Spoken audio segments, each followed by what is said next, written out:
Mga katsararet, ngayong araw ay magluluto kami ng peanut butter. Katulong ko po ang aking mga pamangkin, si Jacob at si AJ. Naging brown na yung nagluluto. Si Jacob ang tagabusa ng aming mani ng mahigit 20 minutes. Pagkatapos po niyang ibusa ang mani ay isisettle namin siya sa isang lalagyan para lumamig mga katsararet. Sa 1 kilo po na aming iniluto, yung 1/4 po ay kinain namin bilang kukutin. At yung natira po ay nilagyan na namin ng asukal, ng asin, para naglalaban po yung tamis at alat ng aming peanut butter.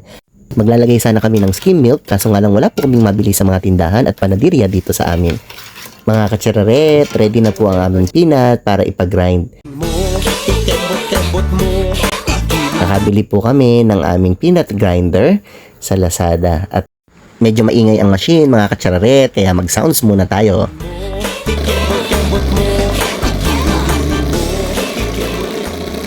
Mga katsararet, pagkatapos ng 3 beses na paggiling-giling at pagkembot-kembot, ayan na po ang consistency ng aming peanut butter.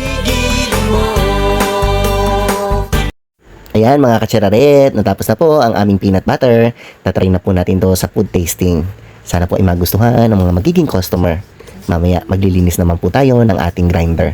Chararet! Thank you for watching!